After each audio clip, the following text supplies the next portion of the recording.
김영훈의 질병백과를 시작하겠습니다. 오늘의 주제는 소리를 너무 심하게 질러요 입니다. 질문입니다. 생후 6개월 된 남자아이입니다. 평소 낮에 놀 때 너무 심하게 소리를 지릅니다. 거의 성인이 소리 지르는 만큼 크게 지르면서 놉니다. 밤에도 심하게 소리를 지르는데 목에 이상이 있게 되는 것은 아닌지 궁금합니다. 답변입니다. 아기들은 태어난 직후부터 소리에 반응을 나타내기 시작합니다. 아기는 출생하자마자 배부르고 기분 좋은 상태에서 사람의 목소리나 딸랑이 소리를 내면 반응을 합니다. 눈을 깜빡거리거나 가만히 주목하는 듯 보이며 일부 빠른 아기는 소리 나는 쪽으로 고개를 돌리기도 합니다. 특히 엄마의 목소리에 잘 반응하는데 엄마의 부드러운 목소리에 울다가 울음을 그치기도 합니다. 아기들은 장난감 소리보다 사람 목소리에 더욱 잘 반응합니다. 발달적 의미에 대하여 말씀드리겠습니다. 아기들이 의미가 있는 말은 아니지만 목소리를 내는 것은 생후 한 달부터입니다.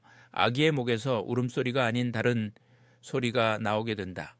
이때부터는 엄마가 얼으면 반응을 잘하고 웃기도 하는데 이 목에서 나는 소리가 길어지고 발전하면서 온갈이라고 하는 마마, 다다 같은 자음과 모음이 합쳐진 소리가 되는 것입니다. 물론 이때도 의미가 포함된 말은 아닙니다.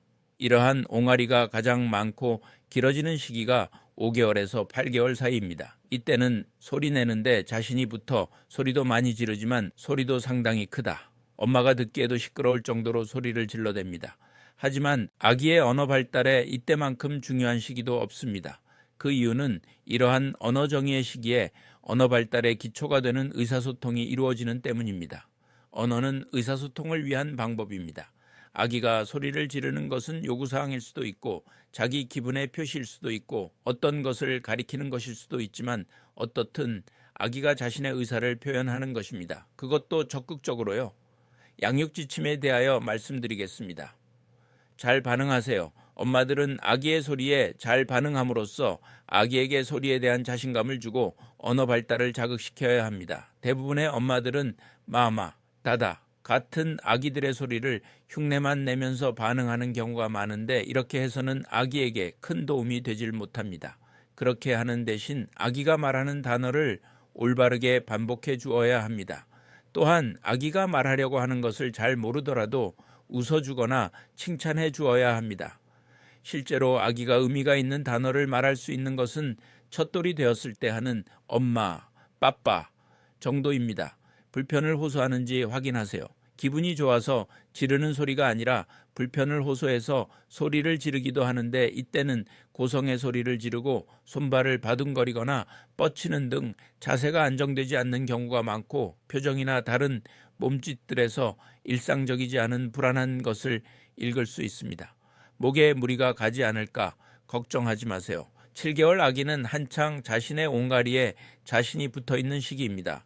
아기가 소리를 많이 지른다고 목에 무리가 가거나 목이 쉬는 일은 별로 없습니다. 오히려 아기가 한껏 소리를 지를 때 자주 반응을 해주고 칭찬을 해주면 그러한 소리 지름은 의미 있는 언어로 변해갈 것입니다. 옹알이에 반응하세요.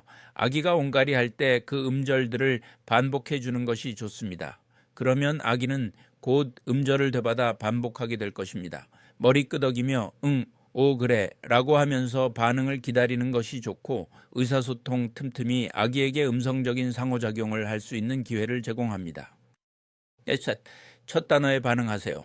아기들은 12개월경에 첫 단어를 말하는데 이때 대부분의 성인들은 마마, 다다라고 말하는 아기들의 소리를 흉내만 내서는 도움을 주지 못합니다. 사실 마마, 다다, 나다트는 엄마나 아빠를 의미하기보다는 할머니나 할아버지도 마마, 다다 인 경우가 많습니다. 무라고 하면 물을 의미할 수도 있고 우유를 의미할 수도 있고 엄마 물 주세요를 의미할 수도 있습니다. 따라서 엄마는 아기가 무하면 똑같이 반복해 주는 대신 그래 우유를 달라고 그래 너에게 물을 달라고 하는 식으로 구체적인 어휘와 문장으로 대답해주고 물어주어야 합니다. 아기는 자기가 말할 수 있는 단어보다 더 많은 단어들을 이해할 수 있습니다. 경련 발작과 구별하세요. 소리를 지르는 것은 이러한 정상적인 발달이 아닌 다른 이유로 올 수도 있습니다. 소리를 지르는 경기가 그것인데 경기가 몸을 비틀거나 눈이 돌아가거나 손발을 까닥거리는 것이 아니라 높은 소리를 지르는 것만으로 나타나기도 합니다. 이때는 아기가 좀 보채는 양상을 보이며 의식이 없는 경우도 있고 옆에서 어르거나 자극을 주어도 소리 지르는 것에 변화가 없습니다. 소아신경과 전문의 김영훈 교수였습니다.